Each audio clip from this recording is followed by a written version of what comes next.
नमस्ते डॉक्टर साहब, स्वागत है इस चैनल पर। उम्मीद है आपको मेरी पॉडकास्ट पसंद आ रही होगी। कृपया लाइक, सब्सक्राइब और शेयर करें। धन्यवाद। Welcome to the deep dive.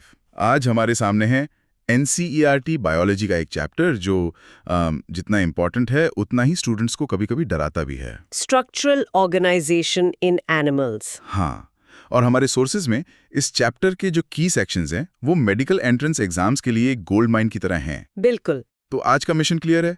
Tissues और कॉकरोच जैसे जो ये कॉम्प्लेक्स टॉपिक्स हैं उन्हें तोड़कर सिंपल और इंटरेस्टिंग बनाना है। हाँ, मतलब सिर्फ फैक्ट्स नहीं रटने, उनके पीछे का लॉजिक समझना है। Exactly, will connect the dots. So let's start with the very basic unit. ये टिश्यू आखिर है क्या? राइट। देखिए, एक अकेला सेल तो सब कुछ नहीं कर सकता है ना। नहीं कर सकता। तो मल्टी सेल्यूलर एनिमल्स में सिमिलर सेल्स का ग्रुप जिनका ओरिजिन सेम हो और जो एक स्पेसिफिक फंक्शन के लिए साथ काम करते हैं उसे टिश्यू कहते हैं। अच्छा, ये एक लेवल ऑफ ऑर्गेनाइजेशन है। सेल से बनते हैं टिश्यूज, टिश्यू से ऑर्गन्स, ऑर्गन से ऑर्गन सिस्टम जैसे डाइजेस्टिव सिस्टम, और ये सब मिलकर बनाते हैं पूरा ऑर्गेनिज्म। इसी को डिवीजन ऑफ लेबर कहते हैं, मतलब काम का बंटवारा। एग्जैक्टली। चलिए तो इस बंटवारे को थोड़ा डिटेल में देखते हैं। हमारे सोर्सेज के हिसाब से एनिमल टिश्यूज को 4 मेन टाइप्स में डिवाइड किया गया है। एपिथेलियल, कनेक्टिव, मस्कुलर और neural. Let's start with the first one, epithelial tissue. इसका नाम सुनकर ही कुछ आउटर लेयर जैसी फीलिंग आती है। बिल्कुल सही पकड़ा। एपिथेलियल टिश्यू या एपिथेलियम बॉडी की कवरिंग या लाइनिंग है। एक तरह की परत। हाँ, एक परत, और इसकी एक सरफेस हमेशा फ्री रहती है। या तो वो बॉडी के बाहर के एनवायरनमेंट को फेस करेगी या फिर अंदर किसी फ्लूइड को। राइट। और इसकी सबसे खास बात यह है कि इसके सेल्स एक दीवार की ईंटों की तरह है, बिल्कुल चिपके हुए, कॉम्पैक्टली पैक्ड। और उनके बीच में सीमेंट मतलब इंटरसेल्युलर मैट्रिक्स बहुत कम होता है। ना के बराबर। Okay, a wall of BRICS. Interesting. और इस दीवार में भी टाइप्स हैं। सोर्सेज मेंशन करते हैं सिंपल और कंपाउंड। हाँ, इसको ऐसे समझे, अगर दीवार सिर्फ एक ईंट मोटी है तो वो है simple epithelium, single layer of cells. Yes, और इसका काम लाइनिंग करना है, जैसे बॉडी कैविटीज या ट्यूब्स के अंदर। और कंपाउंड? लेकिन अगर दीवार मल्टी लेयर्ड है तो वो है कंपाउंड एपिथेलियम। इसका मेन काम है प्रोटेक्शन, चोट से, फ्रिक्शन से बचाना। जैसे हमारी skin. Perfect example. Right. So simple lining और एक्सचेंज के लिए, कंपाउंड प्रोटेक्शन के लिए। अब सिंपल एपिथेलियम के भी 3 शेप्स हैं, स्क्वामस, क्यूबॉइडल, कोलमनार। इतने अलग अलग शेप्स क्यों? बहुत अच्छा सवाल है, क्योंकि फॉर्म फॉलोज फंक्शन, जैसा काम वैसा शेप। अच्छा। First, squamous epithelium. ये सेल्स एकदम फ्लैट होते हैं, कागज की तरह। ऐसा शेप कहाँ काम आएगा? जहां चीजों का एक्सचेंज जल्दी से जल्दी करना हो। डिफ्यूजन? एग्जैक्टली। तो ये मिलते हैं हमारे लंग्स के एयर सैक्स मतलब एल्वियोली और ब्लड वेसल्स की वॉल्स में। Make sense. और क्यूबॉइडल सेल्स? क्यूबॉइडल एपिथेलियम के सेल्स क्यूब जैसे होते हैं, एक बॉक्स की तरह, और बॉक्स में ज्यादा सामान आ सकता है, राइट? हाँ। तो इन सेल्स के अंदर सिक्रेशन और अब्जॉर्प्शन करने वाली मशीनरी होती है, इसलिए ये ग्लैंड्स के डक्ट्स और किडनी के नेफ्रॉन्स में मिलते हैं। Got it. और आखिरी, कोलमना एपिथेलियम। ये तो काफी लंबे सेल्स होते हैं। हाँ, टॉल एंड स्लेंडर, पिलर्स की तरह। इनकी हाइट ज्यादा मतलब सरफेस एरिया ज्यादा। और ज्यादा सरफेस एरिया मतलब बेटर एब्जॉर्प्शन। बिल्कुल, इसलिए ये स्टमक और इंटेस्टाइन की लाइनिंग में पाए जाते हैं। कुछ कॉलमनर सेल्स के ऊपर बाल जैसे स्ट्रक्चर्स होते हैं, सीलिया। Ciliated epithelium. हाँ, जो ब्रोंक्यूल्स में म्यूकस को एक ही डायरेक्शन में मूव करने का काम करते हैं। वाओ, हर शेप के पीछे एक पर्पस है।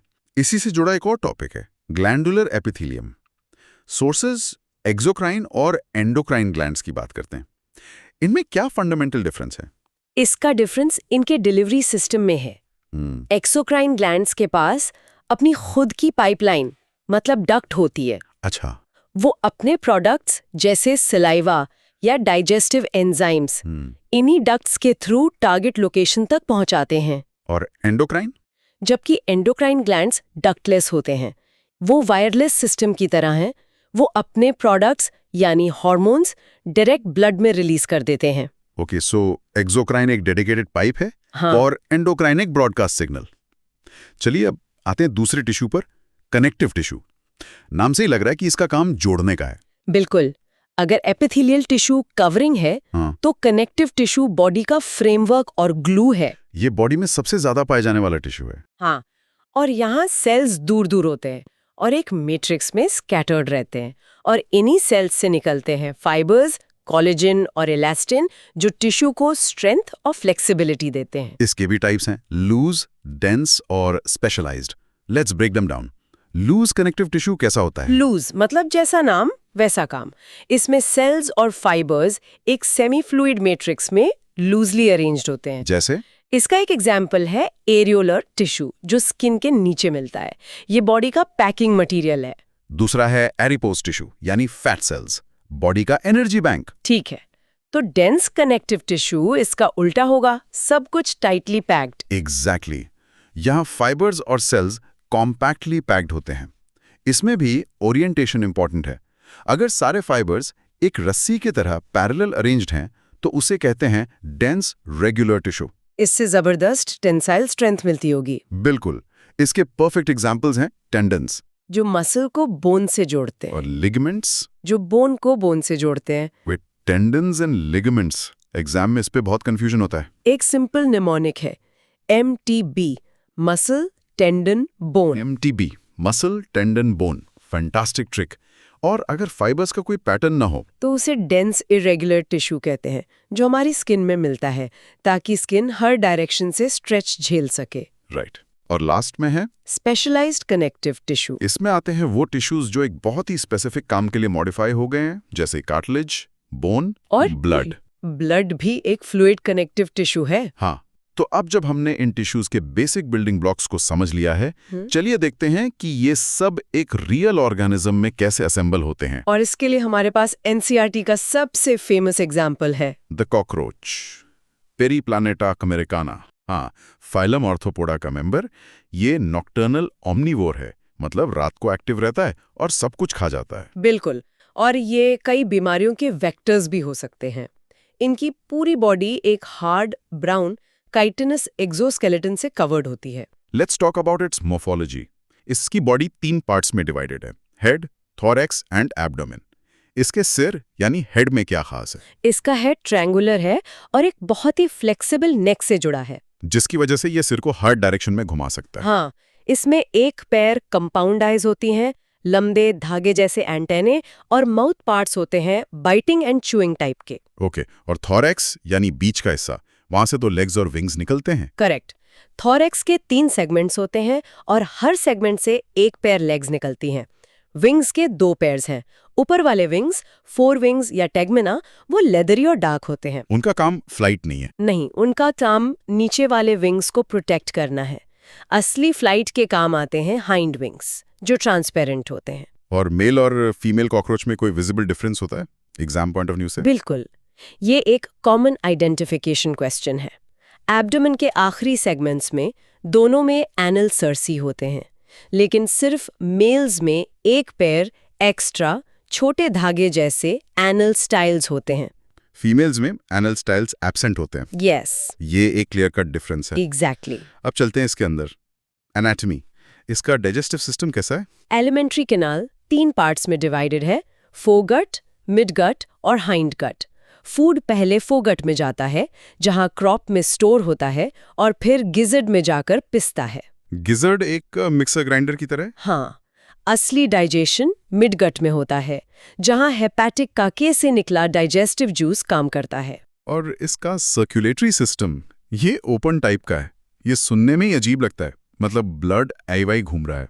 एक तरह से हमारे जैसे क्लोज्ड सिस्टम में ब्लड हमेशा वेसल्स के अंदर रहता है, लेकिन ओपन सिस्टम में ब्लड वेसल्स अंडर डेवलप्ड है। तो ब्लड जिसे यहाँ हीमोलिम्फ कहते हैं, हाँ, वो एक बड़ी कैविटी हीमोकोइल में भर जाता है और सारे ऑर्गन्स उसमें लिटरली नहा रहे होते हैं। इनका हार्ट भी एक सिंपल सी मस्कुलर ट्यूब है विद 13 चेम्बर्स। That's wild. अब एक और अजीब सिस्टम, रेस्पिरेटरी। इनके पास लंग्स नहीं होते, तो सांस कैसे लेते हैं? ये इनका एक ब्रिलियंट एडाप्टेशन है। इनमें एयर ट्यूब्स का एक पूरा नेटवर्क है, जिसे ट्रेकियल सिस्टम कहते हैं। जैसे एक बिल्डिंग में एयर कंडीशनिंग के डक्ट्स होते हैं? बिल्कुल, इनकी बॉडी में ट्रेकिया का नेटवर्क हर टिश्यू तक डायरेक्ट ऑक्सीजन पहुंचाता है। ये ट्यूब्स बाहर की तरफ छोटे छोटे होल से खुलती हैं जिन्हें स्पिरिकल्स कहते हैं। सिर्फ फूड ट्रांसपोर्ट करना है। अब एक्सक्रीशन की बात करते हैं। इसके लिए कौन सा ऑर्गन है? एक्सक्रीशन के लिए इनके पास मैल्प्लीजियन ट्यूब्यूल्स हैं। ये 100 से 150 पतले पीले धागे जैसे स्ट्रक्चर्स हैं जो मिडगट और हाइंडगट के जंक्शन पर होते हैं। अच्छा। ये हेमोलिम्फ से वेस्ट एब्जॉर्ब करके उसे यूरिक एसिड में कन्वर्ट कर देते हैं। इसलिए कॉकरोच एक यूरिकोटेलिक एनिमल है। Okay, and finally the most famous fact about the cockroach, nervous system. मैंने सुना है कि अगर इसका सर काट दें तो भी ये 1 हफ्ते तक जिंदा रह सकता है। हाउ? इट्स ट्रू, और इसका रीजन है इनका डिसेंट्रलाइज्ड नर्वस सिस्टम। हमारी बॉडी में सब कुछ ब्रेन कंट्रोल करता है। ब्रेन गया तो सब खत्म। लेकिन कॉकरोच में नर्वस सिस्टम का बड़ा हिस्सा उसकी बॉडी के वेंट्रल साइड यानी पेट की तरफ फैला हुआ है। सर में ब्रेन है, बट वो सिर्फ एंटेना और आईज को कंट्रोल करता है। बाकी बॉडी का कंट्रोल वो सेगमेंट में मौजूद गैंग्लिया यानी मिनी ब्रेन्स के पास होता है। तो सर कटने के बाद भी उसकी बॉडी फंक्शन करती रहती है। Incredible. It's a master of survival. और इनके विजन के बारे में क्या? इनकी कंपाउंड आई में लगभग 2000 हेक्सागोनल यूनिट्स होते हैं जिन्हें ओमाटीडिया कहते हैं। तो हर यूनिट एक छोटी सी इमेज लेता है। हाँ, सारी इमेजेस मिलाकर एक पैची पिक्चर बनती है जिसे मोज़ैक विजन कहते हैं। इसकी क्लैरिटी यानी रेजोल्यूशन कम होती है, लेकिन मूवमेंट डिटेक्ट करने की सेंसिटिविटी बहुत ज्यादा होती है। इसलिए जैसे ही आप कॉकरोच की तरफ बढ़ते हैं वो तुरंत भाग जाता है। एग्जैक्टली। तो आज हमने एनिमल टिश्यूज की बुनियादी टाइप से लेकर कॉकरोच की पूरी इंटरनल मशीनरी को एक्सप्लोर किया। और सबसे बड़ी टेक अवे यही है कि हर स्ट्रक्चर, चाहे वो एक सेल का शेप हो या एक पूरा ऑर्गन सिस्टम, एक स्पेसिफिक फंक्शन के लिए परफेक्टली डिजाइंड है। हाँ, बिल्कुल। एपिथेलियल सेल्स की लाइनिंग हो जो अब्जॉर्प्शन बढ़ाती है, या कॉकरोच का ट्रिकियल सिस्टम, हर डिटेल इवोल्यूशन का एक मास्टरपीस है। जाते जाते सुनने वालों के लिए एक सवाल छोड़ जाते हैं।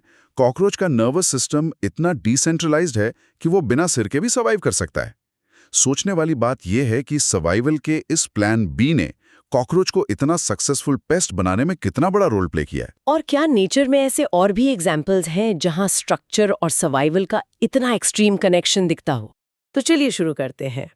आज का हमारा विषय है जानवरों में स्ट्रक्चरल ऑर्गेनाइजेशन। हमारे पास जो सोर्स मटेरियल है वो बताता है कि कैसे करोड़ों सेल्स मिलकर एक कॉम्प्लेक्स लिविंग मशीन बनाते हैं। हाँ, और ये कॉन्सेप्ट सुनने में जितना सिंपल लगता है, एवोल्यूशन के स्केल पर देखें तो ये एक बहुत बड़ी छलांग है। मतलब सेल से टिश्यूज बनना, फिर टिश्यू से ऑर्गन्स और फिर ऑर्गन सिस्टम्स। यही तो डिवीजन ऑफ लेबर है ना? बिल्कुल। हर हिस्सा अपना काम कर रहा है ताकि पूरा ऑर्गेनिज्म सर्वाइव कर सके। और इसी पूरी इंजीनियरिंग को समझने के लिए हमारे सोर्सेज में भारतीय बुलफ्रॉग यानी राना टिग्रीना की एक केस स्टडी दी गई है। तो चलिए इस जीव की बनावट को जरा गौर से समझते हैं।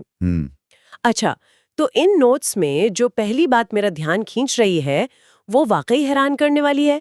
फ्रॉग्स कभी पानी नहीं पीते, वो अपनी स्किन से पानी अब्सॉर्ब करते हैं। हाँ, ये बहुत दिलचस्प है। इसका मतलब क्या इनकी स्किन किसी हाईटेक फिल्टर की तरह काम करती है? एक तरह से कह सकते हैं। उनकी स्किन पर म्यूकस की एक परत होती है जो उसे हमेशा नम रखती है और ये गैस एक्सचेंज में भी मदद करती है। अच्छा। साथ ही ये कैमोफ्लाज में भी उस्ताद हैं।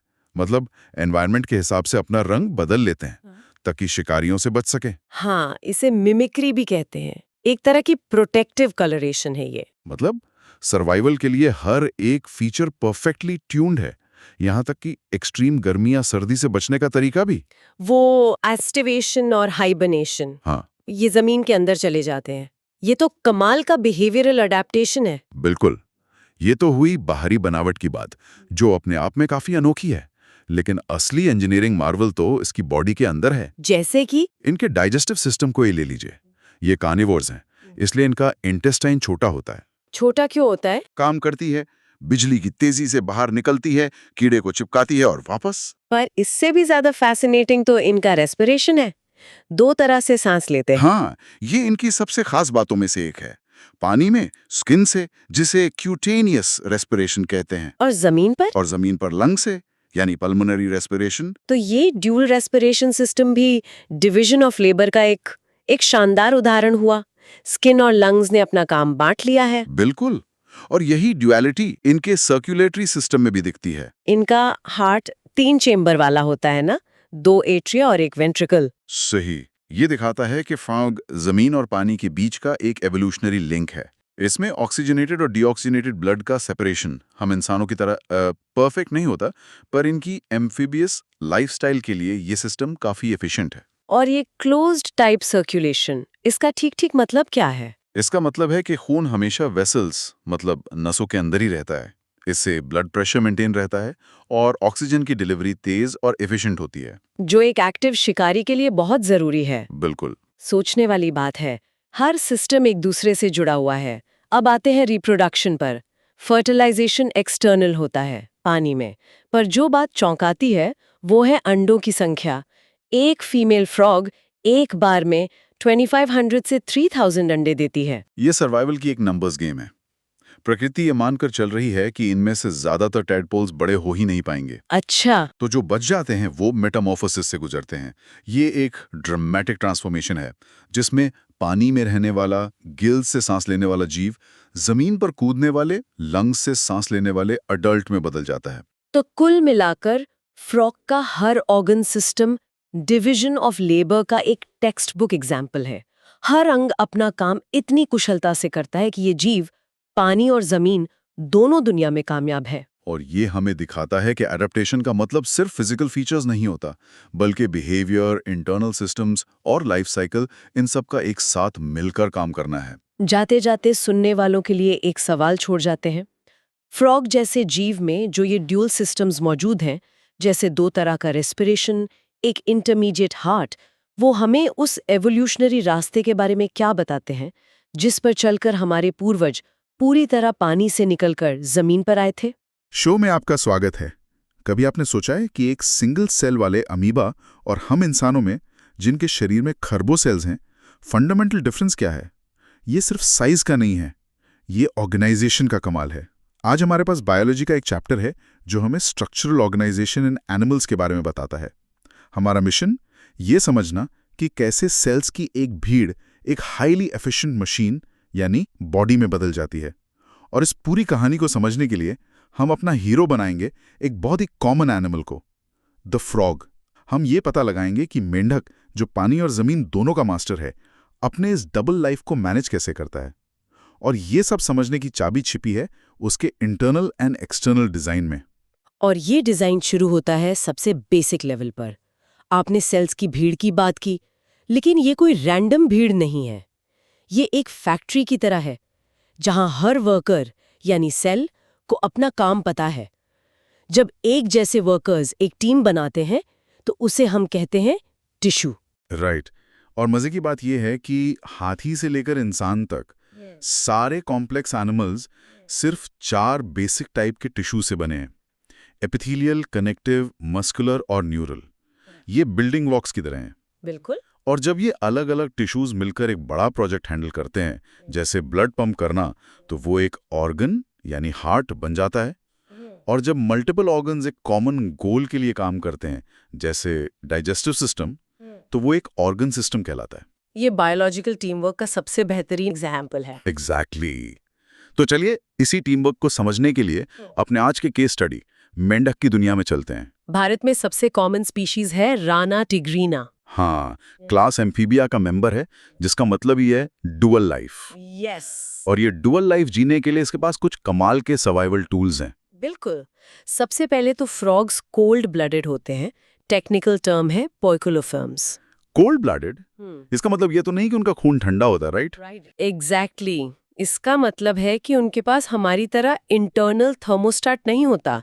सोचिए जैसे कार धूप में गर्म और रात में ठंडी हो जाती है, वैसे ही मेंढक का बॉडी टेम्परेचर भी एनवायरनमेंट के साथ बदलता रहता है। अच्छा जी। इसीलिए जब बहुत ज्यादा गर्मी या सर्दी होती है तो ये गायब हो जाते हैं। हाँ, मैंने भी नोटिस किया है। बारिश में हर तरफ दिखते हैं और फिर अचानक गायब। वो इसलिए क्योंकि वो एक्सट्रीम टेम्परेचर्स से बचने के लिए स्लीप मोड में चले जाते हैं। गर्मियों में इसे एस्टिगेशन या समर स्लीप कहते हैं और सर्दियों में हाइबरनेशन यानी विंटर स्लीप। तो ये करते क्या है? सो जाते हैं? ये जमीन में गहरे गड्ढे खोदकर छिप जाते हैं और अपनी एनर्जी कंजर्व करते हैं। Smart move. और छिपने की बात से याद आया, इनके पास कैमोफ्लेज की पावर भी तो होती है। हाँ, जिसे मिमिक्री भी कहते हैं। ये अपने बैकग्राउंड के हिसाब से अपना रंग बदल सकते हैं ताकि शिकारी इन्हें देख ना पाए। प्रकृति का इनविजिबिलिटी क्लोक। बिल्कुल। ओके, तो ये तो हुई सर्वाइवल की बात। अब जरा इसके एक्सटर्नल डिजाइन यानी मॉर्फोलॉजी पे आते हैं। मेंढक की स्किन इतनी स्मूथ और स्लिपरी क्यों होती है? उसके स्किन पर म्यूकस की एक लेयर होती है जो उसे हमेशा मॉइस्ट रखती है। और ये बहुत जरूरी है क्योंकि यहीं पर मेंढक का एक बहुत बड़ा सीक्रेट छिपा है। सीक्रेट? कैसा सीक्रेट? ये स्किन सिर्फ एक कवरिंग नहीं है, ये एक सेकेंडरी लंग की तरह काम करती है। Secondary lung? मतलब आप कह रही हैं वो अपनी स्किन से सांस लेता है? बिल्कुल, इसे क्यूटेनियस रेस्पिरेशन कहते हैं। पानी के अंदर वो डिसॉल्व्ड ऑक्सीजन को अपनी स्किन के थ्रू ही अब्सॉर्ब करता है। कमाल है। और यहाँ एक और हैरान करने वाली बात है, मेंढक कभी पानी नहीं पीता। क्या? पानी नहीं पीता? फिर? वो अपनी सारी जरूरत अपनी स्किन से पानी अब्सॉर्ब करके पूरी करता है। Wow. So it breathes and drinks through its skin. और इसकी बॉडी शेप? कोई गर्दन नहीं, कोई पूंछ नहीं? एकदम स्ट्रीमलाइन डिजाइन है। पानी में तैरने और जमीन पर कूदने के लिए परफेक्ट। इसकी बॉडी 2 हिस्सों में बटी है, हेड और ट्रंक। और आंखें? वो बाहर की ओर निकली हुई सी लगती हैं। हाँ, और उन पर एक निक्टेटिंग मेम्ब्रेन होती है। एक मिनट, ये क्या होता है? निक्टेटिंग मेम्ब्रेन ये एक ट्रांसपेरेंट थर्ड आईलिड की तरह है। जब मेंढक पानी के अंदर होता है तो ये झिल्ली उसकी आंखों पर आ जाती है, जैसे स्विमिंग गॉगल्स। ओह, आई सी, ताकि आंखें प्रोटेक्टेड रहें और वो साफ साफ देख सके। एग्जैक्टली। That is brilliant. और इसके हाथ पैर? मैंने देखा है कि पिछले पैर यानी हाइंड लिम्स ज्यादा बड़े और मस्कुलर होते हैं। हाँ, क्योंकि वही उसकी पावरफुल जंप्स का सोर्स है। और हाइंड लिम्स की उंगलियों के बीच में एक जाली, एक वेब होती है। हाँ, तैरने में मदद के लिए। हाँ, बिल्कुल फिन्स की तरह। अच्छा, मेल और फीमेल फ्रॉग्स में कोई फर्क होता है? मतलब बाहर से देख के बता सकते हैं? हाँ, इसे सेक्सुअल डायमॉर्फिज्म कहते हैं। मेल फ्रॉग्स के गले में वोकल सैक्स होते हैं जिनसे वो टर की आवाज निकालते हैं। अच्छा, तो वो आवाज सिर्फ मेल फ्रॉग्स निकालते हैं? हाँ, और उनके फॉल लिम्स के पहले डिजिट पर एक कॉप्युलेटरी पैड होता है। ये दोनों चीजें फीमेल फ्रॉग्स में नहीं होती। ओके, तो बाहर से तो ये एक परफेक्टली डिजाइंड एम्फीबियस मशीन लग रहा है, पर असली जादू तो अंदर इसकी एनाटॉमी में छिपा होगा। बिल्कुल। चलिए इसके इंटरनल सिस्टम्स को एक्सप्लोर करते हैं। श्योर। और सबसे पहले बात करते हैं डाइजेस्टिव सिस्टम की। यहाँ एक रूल ऑफ थंब है, कार्निवोर्स की एलिमेंट्री कैनाल यानी फूड पाइप छोटी होती है। और मेंढक कार्निवोर है तो उसकी इंटेस्टाइन भी छोटी होती है। एक मिनट, इसकी जीभ, मैंने सुना है वो कुछ अजीब तरह से जुड़ी होती है। हाँ, हमारी जीभ पीछे की तरफ जुड़ी होती है, पर मेंढक की जीभ मुंह में आगे की तरफ से जुड़ी होती है। आगे से? वो कैसे काम करती है फिर? ये एक बायोलॉजिकल विप की तरह काम करती है। जब कोई कीड़ा पास आता है तो ये जीभ बिजली की तेजी से बाहर निकलती है, उसे चिपकाती है और वापस अंदर खींच लेती है। अनबिलीवेबल। तो फूड जीभ से पकड़कर मुंह में आया, फिर डाइजेशन का प्रोसेस पेट में मौजूद HCl और गैस्ट्रिक जूसेस से शुरू होता है। पार्शियली डाइजेस्टेड फूड, जिसे काइम कहते हैं, स्मॉल इंटेस्टाइन में जाता है। वहां लिवर और पैंक्रियाज से आए जूसेस डाइजेशन कंप्लीट करते हैं और फिर अनडाइजेस्टेड वेस्ट बॉडी से बाहर निकलता है। और यहाँ पर एक और यूनिक स्ट्रक्चर आता है, द क्लोएका। क्लोएका एक फैसिनेटिंग अडेप्टेशन है। ये एक कॉमन चेंबर है, एक मल्टीपर्पस एग्जिट पोर्ट। मल्टीपर्पस? हाँ, मतलब फेकल मैटर, यूरिन और मेल फ्रॉग्स में स्पर्म्स, ये तीनों चीजें इसी एक ओपनिंग से बाहर निकलती हैं। ओह, ओके, ये रिसोर्सेज बचाने का एक ब्रिलियंट बायोलॉजिकल डिजाइन है। बिल्कुल। तो ये मास्टर ऑफ 2 वर्ल्ड्स खाता कैसे है, ये तो समझ आ गया। अब सबसे बड़ा सवाल, ये सांस कैसे लेता है? जमीन पर, हवा में और पानी के अंदर भी? इसके लिए उसके पास एक ड्यूअल सिस्टम है। जैसा हमने पहले बात की, पानी के अंदर वो पूरी तरह अपनी मॉइस्ट स्किन पर डिपेंड करता है, क्यूटेनियस रेस्पिरेशन। राइट। लेकिन जमीन पर वो स्किन के अलावा अपनी बकल कैविटी और अपने लंग्स का भी इस्तेमाल करता है। तो उसके पास सिचुएशन के हिसाब से ब्रीदिंग मेथड स्विच करने की एबिलिटी है। एग्जैक्टली। अमेजिंग। तो ऑक्सीजन स्किन और लंग से अंदर आ गई, अब इसे पूरी बॉडी में पहुंचाने का काम तो सर्कुलेटरी सिस्टम का होगा। हमारा हार्ट तो 4 चेम्बर्ड है, मेंढक का कैसा होता है? मेंढक का हार्ट 3 चेम्बर्ड होता है। इसमें 2 एट्रिया और सिर्फ एक वेंट्रिकल होता है। सिर्फ एक वेंट्रिकल? इसका मतलब तो ऑक्सीजनेटेड और डीऑक्सीजनेटेड ब्लड हाँ, वो मिक्स हो जाता होगा। मिक्स हो जाता है। ये तो बहुत इनएफिशिएंट डिजाइन लगता है। पहली नजर में ऐसा ही लगता है, लेकिन ये इनएफिशिएंट नहीं बल्कि परफेक्टली सफिशिएंट है। परफेक्टली सफिशिएंट कैसे? देखिए, मेढक एक कोल्ड ब्लडेड एनिमल है। उसकी एनर्जी नीड्स हमसे बहुत कम है। ये 3 चेम्बर्ड हार्ट उसकी जरूरतों को कम एनर्जी खर्च किए परफेक्टली पूरा करता है। मतलब ये एवोल्यूशन का एक बेहतरीन उदाहरण है कि डिजाइन बेस्ट नहीं, फिटेस्ट होना चाहिए। You got it. It's not a flaw, it's a feature. That's a great perspective. और इसके ब्लड में क्या खास है? इसके ब्लड में RBCs, WBCs और प्लेटलेट्स होते हैं, हमारी ही तरह। बस एक बड़ा फर्क है। क्या? हमारे रेड ब्लड सेल्स में न्यूक्लियस नहीं होता, पर मेढक के RBCs न्यूक्लिएटेड होते हैं। ये हमें बताता है कि हम एवोल्यूशनरी ट्री की एक अलग ब्रांच पर हैं। ओके, अब बॉडी में इतना कुछ चल रहा है तो वेस्ट प्रोडक्ट्स भी बनेंगे। उन्हें बाहर कैसे निकालता है? उसके लिए वेल डेवलप्ड एक्सक्रीटरी सिस्टम है, जिसमें a pair of kidneys, ureters, cloaca और यूरिनरी ब्लैडर होता है। यहाँ इंटरेस्टिंग बात यह है कि मेंढक यूरिया एक्सक्रीट करता है। Urea? So what? Why is that important? देखिए, एक्वेटिक एनिमल्स अक्सर अमोनिया एक्सक्रीट करते हैं, जो बहुत टॉक्सिक होता है, और उसे निकालने के लिए बहुत सारा पानी चाहिए। राइट। लेकिन मेंढक को जमीन पर भी रहना है, जहां पानी हमेशा अवेलेबल नहीं होता। यूरिया अमोनिया का लेस टॉक्सिक फॉर्म है, जिसे बॉडी से निकालने के लिए कम पानी लगता है। अच्छा, तो ये भी एक एडेप्टेशन है। सही बात है। So it's a water saving adaptation for its life on land. इसीलिए इसे यूरियोटेलिक एनिमल कहते हैं। हर चीज उसकी ड्यूअल लाइफ से जुड़ी है। अब इन सारे सिस्टम्स को कंट्रोल और कोऑर्डिनेट कौन करता है? The nervous system. हाँ। उसका नर्वस सिस्टम और एंडोक्रिन सिस्टम, मतलब हार्मोन्स वाला सिस्टम, काफी वेल डेवलप्ड है।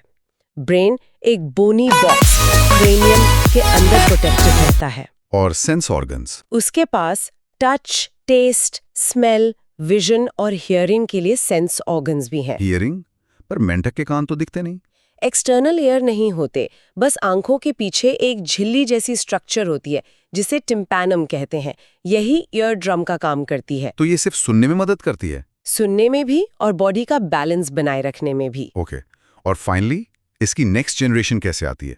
The reproductive system. इसमें भी इसकी जूल लाइफ का गहरा कनेक्शन है।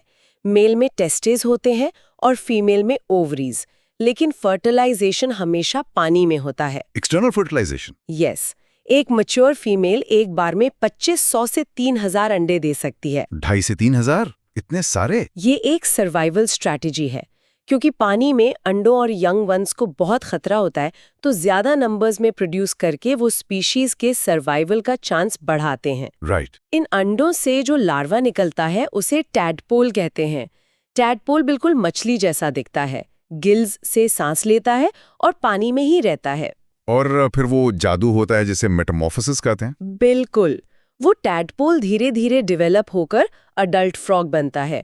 पूंछ गायब हो जाती है, पैर निकल आते हैं, गिल्स की जगह लंग्स ले लेते हैं। ये ट्रांसफॉर्मेशन ही उसकी 2 वर्ल्ड्स की कहानी का सबसे ड्रामेटिक चैप्टर है। बिल्कुल। तो ये सब जानने के बाद ये सवाल उठता है कि फ्रॉग्स हमारे लिए इम्पोर्टेंट क्यों हैं? इनका इकोलॉजिकल इंपॉर्टेंस बहुत ज्यादा है। मेंढक कीड़े मकोड़े खाते हैं, जिससे वो हमारी फसलों को बचाते हैं। सोचिए, एक फार्म में मेंढकों की पॉपुलेशन एक सीजन में टन्स ऑफ इंसेक्ट्स खा सकती है। They are nature's free silent pest control. Exactly. और वो खुद भी तो किसी का खाना बनते होंगे। हाँ, और यही उन्हें फूड चेन का एक क्रिटिकल लिंक बनाता है। वो कीड़े खाते हैं और उन्हें सांप, पक्षी और दूसरे जानवर खाते हैं। तो अगर मेंढक गायब हो जाएं, तो पूरा इकोसिस्टम का बैलेंस बिगड़ जाएगा। वैसे कुछ देशों में तो इनकी मस्कुलर लेग्स को फूड सोर्स की तरह भी इस्तेमाल किया जाता है। तो आज हमने देखा कि कैसे सिंपल सेल्स मिलकर कॉम्प्लेक्स टिश्यूज और ऑर्गन्स बनाते हैं, और मेंढक के जरिए हमने समझा कि एक एनिमल का हर फीचर, उसकी स्किन से लेकर उसके 3 चेम्बर्ड हार्ट तक, उसके एनवायरनमेंट और लाइफस्टाइल के लिए परफेक्टली अडेप्टेड होता है। और ये हमें एक जरूरी सवाल पर लाकर छोड़ता है। हम अक्सर मेंढक के 3 चेम्बर्ड हार्ट या क्लोएका जैसी चीजों को इंसानों के मुकाबले प्रिमिटिव या लेस एडवांस्ड मान लेते हैं। हाँ, ये नेचुरल टेंडेंसी है। लेकिन क्या ये सही नजरिया है, या फिर ये एवोल्यूशनरी डिजाइन का एक मास्टरपीस है जो प्रिमिटिव नहीं बल्कि अपनी दोहरी दुनिया के लिए बिल्कुल सटीक और एफिशिएंट है? शायद एवोल्यूशन का गोल कॉम्प्लेक्सिटी नहीं बल्कि सक्सेस है। इसी सवाल पर सोचिएगा। डॉक्टर, तो कैसी लगी आपको हमारी ये पॉडकास्ट? उम्मीद है पसंद आई होगी। अगर हाँ तो लाइक करें, चैनल को सब्सक्राइब करके करें एक प्यारा सा कमेंट मेरे लिए। Thank you, have a nice day.